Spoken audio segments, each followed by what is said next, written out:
बिस्मिल्लाहिर्रहमानिर्रहीम। ये हम इससे पहले साउंड्स और वेव्स के CRQs जो थे और ERQs को देख रहे थे। उसी सिलसिले को हम आगे बढ़ाएंगे और नेक्स्ट CRQ देखेंगे, that is related to SHM। ये आपको जो ऑब्जेक्ट स्प्रिंग में बांध के मूव करता हुआ दिखाया है, इसको देखते ही आपको अंदाजा है या तो एक पेंडुलम जो है वो मूव कर रहा हो तो वो भी SHM परफॉर्म करता है, ये भी SHM परफॉर्म कर रहा होता है। ठीक है ना? तो ये दो आपने प्रॉपर्टीज एकदम, या बॉल एंड बाउल सिस्टम आपने पढ़ा था कि एक बॉल को यहाँ रख के छोड़ दिया जाए तो उसकी जो मूवमेंट होती है वो भी क्या परफॉर्म करती है, SHM। तो ये तीनों SHM। तो देखिए, in the figure the body is attached with a spring, recognise the motion, recognise करें मोशन को, यानी कि उसका नाम लिखें और फिर डेवलप करने expression for Hooke's law. Hooks law के लिए एक्सप्रेशन बिल्डअप करें हुक्स लॉ के थ्रू। तो पहले तो आप क्या करेंगे, रिकॉग्नाइज के लिए सिर्फ और सिर्फ क्या लिख लेंगे, सिंपल हार्मोनिक मोशन, ये आंसर हो जाएगा। अब हुक्स लॉ के लिए एक्सप्रेशन, सिंपल हार्मोनिक मोशन की एक्सप्रेशन क्या है, A is proportional to minus of x. तो मैं हुक्स लॉ के लिए चलूं तो कैसे चलता था, F is equal to minus k x, ये लिखते थे हम। अब एफ जो है वो फोर्स है, के स्प्रिंग कांस्टेंट है और एक्स इसका डिस्प्लेसमेंट है। ये हमने शुरू में किया था, याद हो थोड़ा बहुत आप। अगर नहीं समझ में आता तो फिर ये इसके लेक्चर्स हैं, उसको देख लीजिएगा तो अंदाजा हो जाएगा। अब फोर्स जो आपने अप्लाई किया है, physicals to m, a is the acceleration of the block, m is the mass of the block, is equals to minus k x, ऐसे लिख देंगे आप। फिर ये मास m जो है, जो यहाँ पे दिया हुआ है, यहाँ पे m और k ये दोनों क्या है, कांस्टेंट्स हैं। तो मैं m को k से क्या कर दूंगा, डिवाइड कर दूंगा, तो यहाँ पे a ही रह जाएगा, यहाँ पे k बाय m आ जाएगा विद x। और ये जो आपने k बाय m लिखा है यहाँ पर, ये k बाय m जो होगा, that is said to be a constant value, यानी कि माइनस, इसकी जगह मैं क्या लिख सकता हूँ, कांस्टेंट। तो मैंने क्या लिख लिया इसकी जगह, कांस्टेंट ऑफ x लिख लिया। अब जब मैं इसे कांस्टेंट ऑफ x, ये कांस्टेंट किसकी जगह लिखा है, k बाय m की जगह लिखा है। तो अब मैं प्रोपोर्शनैलिटी और कांस्टेंट को रिमूव करूंगा तो we have answer, a is proportional to minus of x, a is proportional to minus of x। तो ये रिजल्ट आ जाएगा आपको। अस्सलाम, हेलो, हाँ बोलो। मैं क्लास ले रहा हूँ, क्लास ले रहा हूँ, अभी क्लास ले रहा हूँ, अभी क्लास ले रहा हूँ, मैं कर देंगे अभी क्लास क्लास अभी ले लूँ, उसके बाद चलो कर लेंगे। चलो ठीक है, मैं क्लास में हूँ। अल्लाह हाफ़िज़।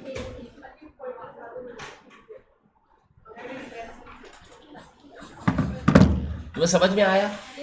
तो ये हुक्स लॉ की एंड डेवलप एन एक्सप्रेशन, तो ये एक्सप्रेशन ये है बाय यूजिंग हुक्स लॉ। तो हुक्स लॉ के रिलेटिवली आपने expression a is proportional to minus by derive कर दिया। अब इसमें अगला क्वेश्चन ये कह सकते हैं आपसे कि इसको एक्सप्लेन भी करें, तो इसको कैसे, एक्सेलरेशन आप कैसे लिखेंगे, एक्सप्लेन करें। Acceleration is directly proportional to the displacement.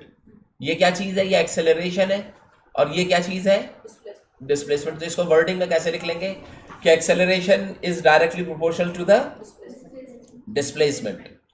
फिर दूसरी चीज क्या लिखेंगे, आप लिखेंगे negative sign, indicates that the direction of acceleration is towards mean position, यानी कि आप क्या लिखेंगे, negative indicate that direction of acceleration, direction of a, direction of acceleration is towards, कहाँ होगी, mean position, is towards mean position. Mean position कौन सी थी, सेंटर्ड पोजीशन, यानी कि ये वाली मीन पोजीशन होगी। यानी कि जब इधर जा रहा होगा तब भी डायरेक्शन इधर होगी एक्सेलरेशन की, और जब यहां पर होगा तब भी डायरेक्शन एक्सेलरेशन की टुवर्ड्स मीन पोजीशन होगी। तो ये हम पहले डिस्कस कर चुके हैं सारी चीजें, तो ये आपको याद होना चाहिए इसकी। तो अच्छा, ये इन्होंने एक्सप्लेन करने, सिर्फ अगर लिख लिया और स्पेस अवेलेबल है तो आप ये 2 पॉइंट्स भी इसके अंदर मार्क कर सकते हैं। अगला, what will be the time period of a simple बनाई if it's length is made up 1/4 of it. बताइए उसका टाइम पीरियड क्या होगा जबकि उसकी लेंथ क्या कर दी जाए, टाइम पेंडुलम 1/4। तो आपके पास फॉर्मूला क्या है, t is equal to 2 pi under root l upon g, यही फॉर्मूला होता है। अब ये कह रहे हैं किसी पेंडुलम की जो लेंथ है वो कितनी कर दी जाए, 1/4 कर दिया। तो बताइए टाइम पीरियड चेंज हो जाएगा ना। तो अब यहां पे देखिए, new time period t dash कर लीजिए, is equals to, 1/2 pi under root क्या है भाई, नहीं sorry 2 pi under root L over G, 2 pi under root L over G. तो एल की जगह मैं क्या लिखूंगा, L/4 ऐसे ही, ओवर ये मैंने लिखा जी। समझ रहे बेटा, एल की जगह मैंने क्या लिख लिया, 1/4 ऑफ एल। तो आपने क्या लिख लिया, L/4 इंटू अपॉन जी। अब ये जो 1/4 है इसको बाहर निकालिए। जब 1/4 बाहर आएगा तो बाहर आने का मतलब क्या है, यानी कि ये ऐसे लिख लिया जाएगा, L/4 है ना, तो ये लिख लिया जाएगा 2 पाई अंडर रूट L/4 जी। समझ में आई बात। अब इसमें से 4 को बाहर ले आइए तो ये 1/2 की शक्ल में बाहर आ जाएगा।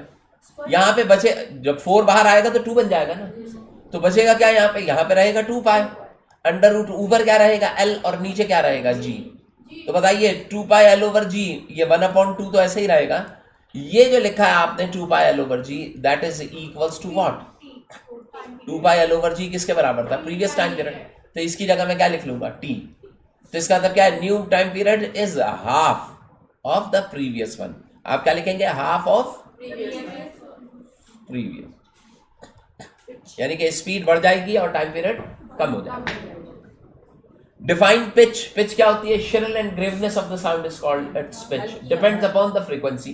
पिच क्या होती है, shrill and graveness of sound, graveness of sound. और किस पे डिपेंड करती है, डिपेंड्स अपॉन,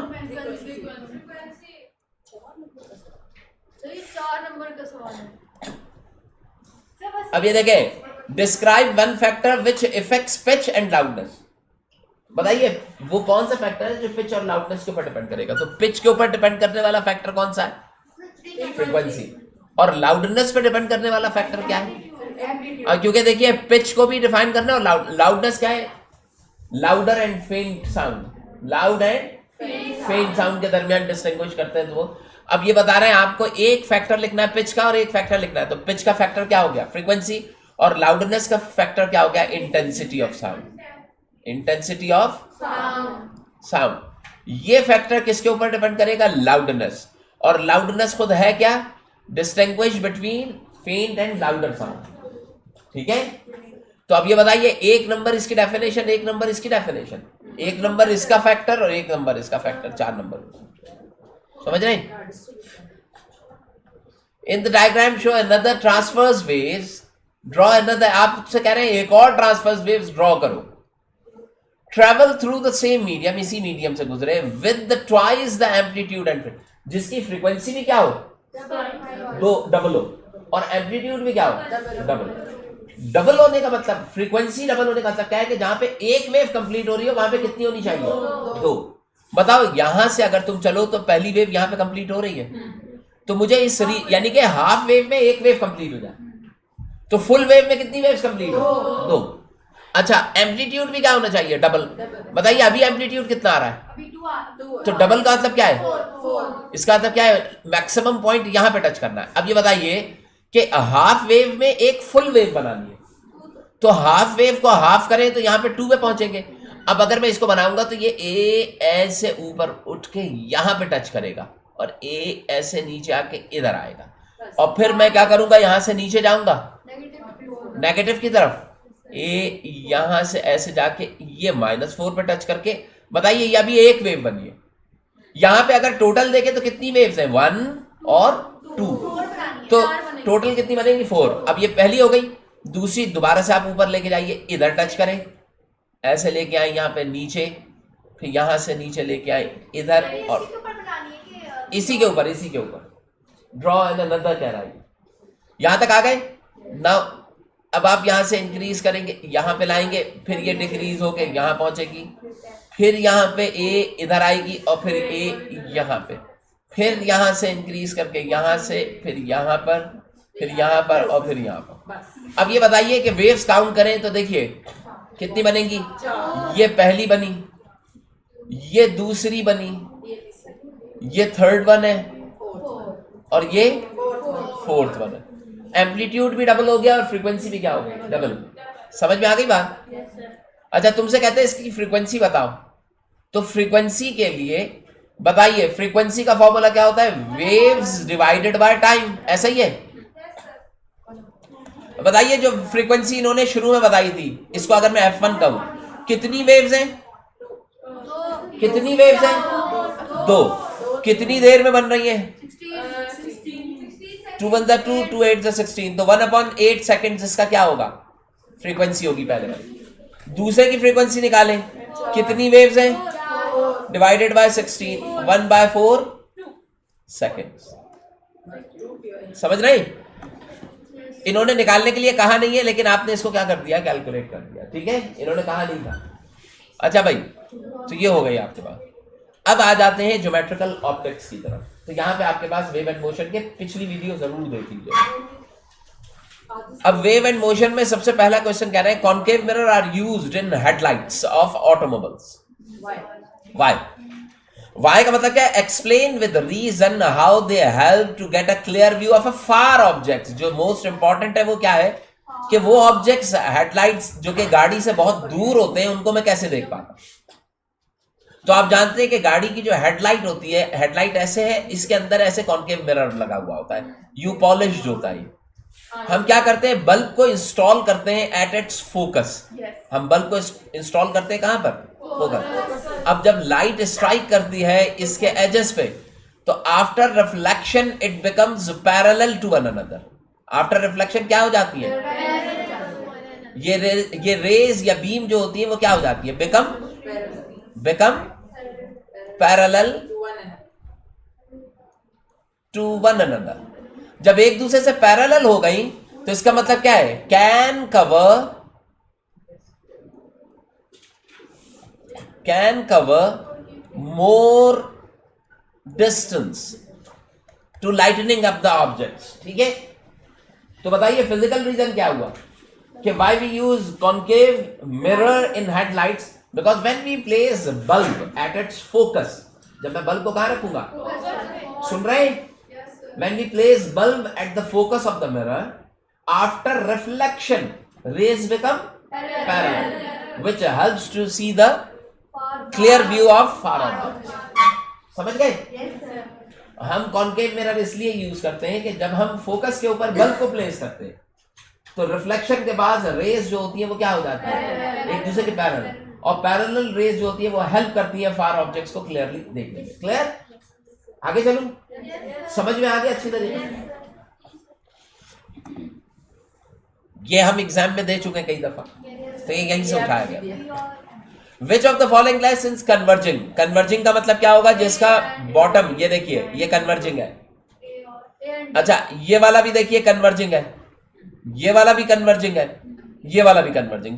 बीच में से जो थिक होंगे, देखिए कॉर्नर थिन है तो ये कन्वर्जिंग, ये भी कन्वर्जिंग, ये कॉर्नर थिन है और सेंटर से देखिए थिक है, ये भी थिक और यहां से थिन, ये भी थिक और यहां से थिन, तो ये सारे क्या होंगे? कन्वर्जिंग होंगे। डाइवर्जिंग के अंदर देखिए ये थिन है और यहां पे क्या है? रीजन थिक है, तो ये क्या होगा? डाइवर्जिंग होगा, और ये भी क्या होगा? ठीक है। Which of the following converging? को कन्वर्जिंग कौन कौन से होंगे? A C D E। ठीक है, और अगर ये कहे जस्टिफाई योर आंसर, तो आप यही लिखेंगे कि if the centre of the lens is thick as compare to the edges, तो the mirror is said to be the lens is said to be a converging. जहन में रखिएगा, अगर लेंस दिया गया है तो लेंस कहेंगे, और अगर मिरर दिया गया है तो मिरर। ये नहीं है कि आप लेंस की जगह मिरर लिख डालें तो गलत हो जाए। अब ये 4 फिगर्स दी गई हैं ABCD, इसमें क्या कहता है? Which of the diagram show total, इसमें बताइए टोटल इंटरनल रिफ्लेक्शन। देखिए टोटल इंटरनल रिफ्लेक्शन का मतलब क्या है? डेंसर से रेयर में आए। अब ये बताइए, ये एयर है, ये ग्लास है, तो बताइए यहां पर तो TIR परफॉर्म नहीं हो सकता, इस पॉइंट के ऊपर परफॉर्म हो सकता, क्योंकि यहां पे आप डेंसर से कहां आ रहे हैं? रेयर में। सही, लेकिन आप देखिए डेंसर में रिटर्न बैक आपने नहीं किया, बल्कि you will enter into the rare medium. तो इसका मतलब क्या है? यहाँ पे TIR परफॉर्म हो सकता था, लेकिन परफॉर्म नहीं। अब आप इधर देखिए, यहां पे सिर्फ एक पॉइंट दिया गया, इधर नहीं बताया इन्होंने। यहां पे कौन से में? आप रेयरर में, और जा कहां रहे? तो ये तो मुमकिन ही नहीं है। क्योंकि डेंसर से कहां आना चाहिए, रेयर। यहां पे देखें ये तो ऑप्टिकल फाइबर दिया हुआ है, तो यहां तो होगा ही होगा, ये अंदर डेंसर है और बाहर क्या है, रेयर। अब जब यहां पे स्ट्राइक कर रहे हैं तो रिफ्लेक्ट बैक कर रहे हैं इनटू द डेंसर मीडियम, तो इसका मतलब क्या है, यहां पे परफॉर्म हो रहा है, यहां पर भी परफॉर्म हो रहा है, इधर भी परफॉर्म हो रहा है, यानी कि 1 2 3 1 2 3 3 पॉइंट्स के ऊपर TIR परफॉर्म हो रहा है।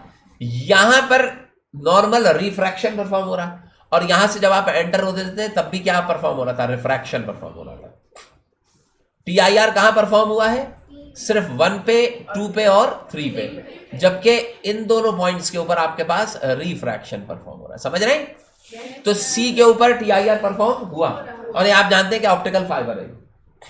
यहां पे देखें लाइट रे एंटर्स, ये बताइए ये डेविएशन क्यों नहीं आई इस बीम में, ये सीधी सीधी क्यों एंटर हो गई, क्योंकि सर क्रिटिकल एंगल से बढ़ गया था। नहीं, ये कितने डिग्री के ऊपर स्ट्राइक कर रही है, if the ray is perpendicular striking on the surface there will be no change in the angle. मैंने गाड़ी की एग्जांपल दी थी कि दोनों टायर अगर एक साथ एंटर होते हैं तो वो बेंड नहीं होगी। याद रखें, जब भी लाइट रे एयर से ग्लास में एंटर होगी बेंड होगी, होती थी ना बेंडिंग, बेंडिंग ऑफ लाइट ही तो रिफ्रैक्शन का है। But if light hits on the surface perpendicularly तो नो बेंडिंग, बेंडिंग नहीं होगी, स्पीड स्लो हो जाएगी, वेवलेंथ कम होगी, लेकिन बेंडिंग नहीं होगी। तो यहां पे देखिए बेंडिंग नहीं हुई, it starts moving in a straight path when it strikes at that point. ये पॉइंट ए है, देखिए डेंसर से कहां जा रहे थे, रेयरर में, लेकिन डेंसर में ही वापस लौट आए, तो यहां पे TIR परफॉर्म नहीं हुआ। पागल हुए, हुआ और नहीं हुआ में से दो है, जी हाँ और जी ना। बात समझे ना जो कहा जा रहा है। TIR परफॉर्म कब होता है, जब डेंसर से डेंसर में आ जाइए। अगर डेंसर से रेयरर में निकल गए तो टोटल इंटरनली नहीं हुआ। टोटल इंटरनली कब परफॉर्म होगा, व्हेन द लाइट रे hits travel in a denser medium and return back into the denser, तो यहां पे परफॉर्म होगा इधर। यहां पर देखिए, यहां पे जब आप स्ट्राइक कर रहे हैं तो डेंसर में रिटर्न बैक यहीं से हो रहा है, ये रेयरर था, तो डेंसर से रेयरर के अंदर तो हो सकता था, return back into the same medium, यहां पर भी TIR परफॉर्म हुआ। तो इसका मतलब क्या हुआ कि यहां पर भी TIR परफॉर्म हो रहा है और यहां पर भी। यहां पे क्यों परफॉर्म, देखो डेंसर से डेंसर में दोनों रेस, यहां पर भी डेंसर से डेंसर में दोनों रेस, और यहां पर भी देखिए डेंसर से डेंसर में, यहां पर भी डेंसर से डेंसर में। अगर मैं ये दो पॉइंट्स देखूं, ये वाला पॉइंट देखूं, तो इस पे नहीं हो रहा, ये बाहर जाते हुए नहीं हो रहा, लेकिन इन दोनों पॉइंट्स के ऊपर परफॉर्म हो रहा है। तो TIR कैसे परफॉर्म हो रहा है, इन दोनों फिगर्स में, ठीक है। तो C और D होगा इसका आंसर। Show TIR, what are the two conditions, तो दो कंडीशंस क्या थी कि moving from denser to rare, ठीक है, और दूसरा बिल्कुल हर पेपर में यही क्वेश्चन, और दूसरा क्या है, एंगल ऑफ इंसिडेंस जो होगा that should be greater than the critical angle, ठीक है। अब ये कह रहे हैं refractive index of water if it's critical angle is 45। अगर किसी मीडियम का क्रिटिकल एंगल 45 है तो उसका आप याद कीजिए, रिफ्रैक्टिव इंडेक्स के लिए मैंने फॉर्मूला डिराइव किया था 1/sin c। This is the formula कि if you know the value of क्या, critical angle, then you can find the refractive index of that. नहीं समझे, फॉर्मूला क्या है, n is equals to 1/sin c। रट्टा मार ले अच्छी तरीके से, दिमाग में रखे। क्रिटिकल एंगल की दो एप्लीकेशन, एक तो उसकी एप्लीकेशन, एक उसका फॉर्मूला पूछा जाता है, वो कंडीशंस पूछी जाती है क्रिटिकल एंगल, और दूसरा इसका ये न्यूमेरिकल पूछा जाता है कि how do we find the refractive index if you know the critical angle of that medium. तो मेरे पास फॉर्मूला क्या है, ये है।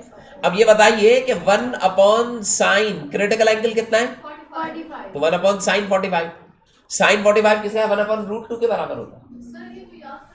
नहीं, वहां पे दिया हुआ होगा, यहाँ पे इन्होंने मेंशन नहीं है, लेकिन उमूमन दिया हुआ होता है, वहां पे दिया हुआ होगा, यहाँ पे मैंने कटिंग कर दी। अब लेकिन आप याद कर ले तो अच्छा है। वो sin 45 जो होता है वो बराबर होता है 1/√2 के शायद।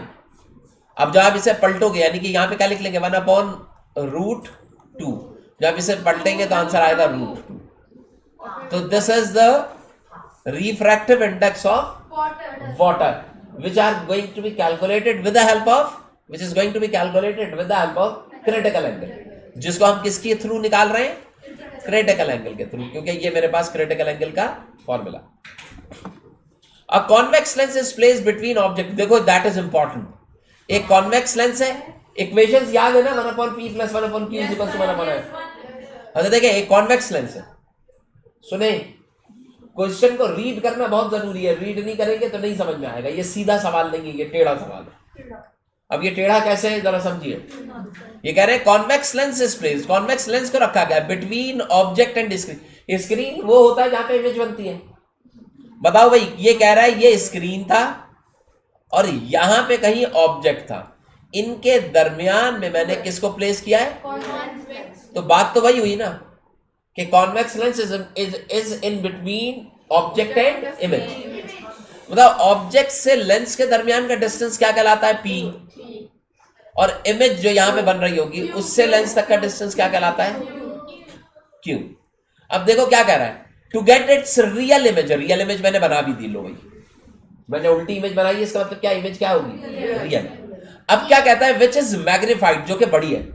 इसकी आपको जो इंपॉर्टेंट चीज क्या बता रहे हैं, वो मैग्निफिकेशन। कितनी बता रहे हैं? 3। तो m की वैल्यू क्या आ गई? 3। आप जानते हैं कि m जो होता है वो q/p के बराबर होता है, इज इक्वल टू 3। यानी कि q जो होगा वो 3p के इक्वल आएगा। इक्वेशन जो मेरे पास मैग्निफिकेशन के थ्रू आ रही है वो क्या आ रही है? q is equal to 3p। ये मुझे गिवन है, समझ रहे? हाँ भाई, क्लियर हुई बात? 3 टाइम्स मैग्निफाइड का मतलब क्या है कि q/p रख के आप q की वैल्यू 3p निकाल ले पहले। अब देखिए क्या कहते हैं, इफ द डिस्टेंस, अगर फासला बिटवीन ऑब्जेक्ट एंड स्क्रीन, यानी कि ऑब्जेक्ट से लेके स्क्रीन तक का फासला कितना हो? 60। अब ये मुझे बताइए, जो 60 सेंटीमीटर डिस्टेंस दिया जा रहा है, क्या ये डिस्टेंस p है? क्या ये डिस्टेंस q है? बल्कि क्या है? पूरा है। पूरा होने का मतलब क्या है? का सम है। p q का क्या है? सम। यानी कि इस 60 को मैं कहूंगा p + q। अब ये इसका क्या है? p + q किसके बराबर दिया जा रहा है? 60। अब ये है मैथमेटिकल इक्वेशन। ये क्वेश्चन अगर एग्जाम में आता आप कर ही नहीं पाते। और क्यों नहीं कर पाते? क्योंकि आपके पास कॉन्सेप्ट नहीं है। अगर ये कहता कि the distance of object, the subtraction of the distance of object and image, यानी कि ऑब्जेक्ट और इमेज के डिस्टेंसेस को सब्ट्रैक्ट अगर मैं करूं तो आंसर आता है 3। तो आप क्या लिखते हैं? p - q is equal to 3। अभी क्या कह रहा है? Distance between object and image is 60 centimetre, तो you should write p + q। आपकी बात समझ में आई? ये क्वेश्चन में गिवन इक्वेशन तुमने फिगर बना के अंदाजा लगाया कि क्या होगी। इसका मतलब क्या है कि अगर फिगर नहीं आती बनानी तो आप नहीं बना सकेंगे, ठीक है? नहीं, आप हाँ सॉल्यूशन नहीं कर पाएंगे, आप ये इक्वेशन नहीं अटेन कर पाएंगे। तो भाई यहां तक बात समझ में आई? अब आपने क्या चाहिए? Find the value of p and q। तो आपने p और q बताना है। अब फोकल लेंथ वगैरह कुछ भी नहीं पता मुझे, बताइए कहीं फोकल लेंथ? नहीं। अब जरा देखिए मैं सॉल्यूशन कैसे करूंगा। मेरे पास 2 इक्वेशन आ गई। एक इक्वेशन आई p + q is equal to, और एक इक्वेशन आई है q is equal to 3p। यही आ गई 2 equation. Now put the value of q in this equation. Simultaneously solve कर ले, 2 वेरिएबल है, 2 इक्वेशन है। तो बताइए, जब मैं इसकी वैल्यू को यहां पुट करूंगा तो आंसर क्या आ जाएगा? p + q की जगह क्या रखूंगा? Is equal to 60। समझ में आती है बात? अब 3p और p को ऐड करें तो कितना होगा? Is equal to 60। तो p इक्वल्स टू क्या आ जाएगा? 60 डिवाइडेड बाय, क्या आंसर आएगा? 15। क्या आएगा भाई? 15 सेंटीमीटर। अब हम यही डाल के क्यू में डाल देंगे। बिल्कुल। अब इसी के थ्रू हम किसकी वैल्यू निकाल लेंगे? q की। तो अब ये बताइए q इज इक्वल टू किसके बराबर था? 3p के। किसी भी इक्वेशन में डाल दीजिए, दोनों साथ से सेम आएगा। अब ये बताइए 3 × p किसके बराबर है? 15। तो आंसर क्या आ जाएगा? 45। तो अब आप ये बताइए कि p कितना आया? और p आया 15 और q आया 45। और 15 और 45 को ऐड अप करो तो क्या आता है? 60। समझ रहे? आंसर आ गया। अब आप एक बात समझिए, यहां पे क्वेश्चन में दिया गया था to get its real image. कौन सी इमेज? रियल। ये बताइए, अगर ये रियल के बजाय यहां पे लिख देते वर्चुअल इमेज। तो मैग्निफिकेशन n की वैल्यू में क्या रखता, तो इसका मतलब क्या है, q की वैल्यू -3p होती। जब मैं -3p तो यहां पे -3p आता, जब इधर -3p तो मैं इधर -3p लिखता। तो p में से 3p को माइनस करते हैं तो -2p आता, और 2 को 60 से डिवाइड करते हैं तो p की वैल्यू -30 आती। क्या आती? लेकिन आप जानते हैं कि ऑब्जेक्ट तो कभी भी नेगेटिव नहीं होता, इमेज नेगेटिव होती है। तो p को आप क्या रखेंगे, +30 सेंटीमीटर। p क्या रहेगा, +30। अब जब तुम q निकालने के लिए जाओगे तो 30 को जब आप मल्टीप्लाई करेंगे, माइनस यहां पे p की वैल्यू रखेंगे 30, तो 3 से 9, तो माइनस के साथ आपके पास आंसर आ जाएगा 90 सेंटीमीटर। समझ रहे, बात क्लियर हुई? तो इस तरीके से आपका सॉल्यूशन, अगर नेगेटिव वर्चुअल हुआ तो वी विल टेक नेगेटिव, और अगर रियल हुआ तो उसके रिलेटिव। सही है, क्यों बोर्ड का ही सवाल है जी, लेकिन इसके अंदर वर्चुअल नहीं दिया है, इसके अंदर क्या दिया जा रहा है, रियल। तो हमने रियल का रिलेटिवली सॉल्व कर लिया। अच्छा भाई, अब देखिए अगला, कंप्लीट द डायग्राम। रे डायग्राम सिर्फ कंप्लीट करनी है और कुछ नहीं। तो अब आप देखें कि अगर मैं इससे कंप्लीट करूं, देखिए भाई ये ऑब्जेक्ट है, ऑब्जेक्ट का फोकस यहां पर है, ये 3 सेंटीमीटर पर रखा है, with in the focal length है, तो इमेज क्या होनी चाहिए, इमेजिनरी होनी चाहिए, सेम साइड पे बनेगी। बताओ भाई, पहली लाइन यहां से आके इधर स्ट्राइक करेगी रे, और दूसरी रे कहां से गुजर जाएगी, फोकस से। ठीक है, दूसरी रे को मैं कहां से पास करूंगा, पी से। ये पी से गुजर गया। अब मैं क्या करूंगा, इन दोनों को, समझ में आ रही बात? हाँ भाई, अब मैं क्या करूंगा, इसको भी बैक पे ड्रॉ करूंगा और इसको भी बैक। अब जहां पे ये मिल रहा है, यहां पे क्या बन जाएगा, एक वर्चुअल इमेज बन जाएगी। यहां पे आप क्या करेंगे, एक वर्चुअल इमेज ड्रॉ कर देंगे। अब अगर आपसे कहते हैं कि इसकी कैरेक्टरिस्टिक बताएं, तो क्या होगी, फॉर्म सेम साइड, वर्चुअल होगी और मैग्निफाइड होगी, अपराइट। सेम साइड का मतलब यह है कि लेंस के एक ही तरफ ऑब्जेक्ट और इमेज सेम साइड पे एक ही तरफ है, वरना उमूमन इमेज जो होती है वो अनदर साइड फॉर्म हो रही होती है। समझ गए? देखिए लिखा है, find the position nature of the image formation in the above diagram के थ्रू आप रिप्रेजेंट करें, तो आप बता दें। Right any 3 advantages of transmission. Light signals जब ट्रांसमिट किए जाते हैं ऑप्टिकल फाइबर, उसके 3 एडवांटेजेस। एक तो इसकी स्पीड बहुत क्या होती है, फास्ट होती है, अप्रोक्सीमेटली स्पीड ऑफ लाइट। इसकी बैंडविड्थ जो होती है वो क्या होती है, बैंडविड्थ जो होती है वो क्या होती है, ज्यादा, यानी कि मोर सिग्नल्स कैन बी ट्रांसमिटेड।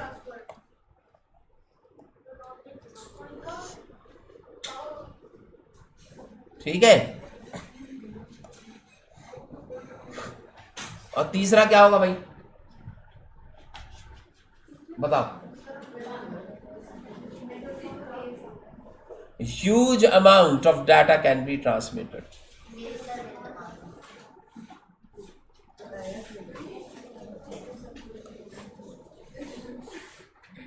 अच्छा, अब ये मुझे बताइए कि इसके डिसएडवांटेजेस क्या क्या होंगे। ये अब आपने बुक में से देख के, बुक में दिए हुए एडवांटेजेस डिसएडवांटेजेस दोनों याद करने, समझ रहे हो। ऑप्टिकल यानी कि आपके पास जो, सुने मैं जो बता रहा हूं, आपके पास जो चैप्टर है ये कौन सा, ऑप्टिक्स। ये ज्योमेट्रिकल ऑप्टिक्स के अंदर मैक्सिमम क्वेश्चंस आते हैं सीआरक्यूज में, शॉर्ट क्वेश्चंस। तो शॉर्ट में ये वाली चीज पूछना लाजमी है। तो ये क्वेश्चन जो है ये आना 100% श्योरिटी के साथ है कि आएगा। तो इसके 3 अब डिसएडवांटेजेस देखे, बहुत ज्यादा सेंसिटिव होता है, ठीक है, एक्सपेंसिव होता है, डिफिकल्ट टू हैंडल होता है, मॉडिफिकेशन डिफिकल्ट होती है इसकी। तो ये तमाम इसके इन्होंने एडवांटेजेस पूछा है, डिसएडवांटेजेस भी पूछे जा सकते हैं, ठीक है। लेकिन ये आपने अभी तो लिख लिए, आप बुक में से देख के या नोट्स में से देख के उसको तरीकों से याद कीजिएगा, रट्टा मार लीजिए 3-3, समझ रहे हैं। आगे चलिए, है बेटा? सर ये फिजिक्स से डिसएडवांटेज हाँ होता है। सर ये पीरियड स्टेट आप ले लेते state law of refraction angle of क्या डल हो गई है? चले बस यहीं तक।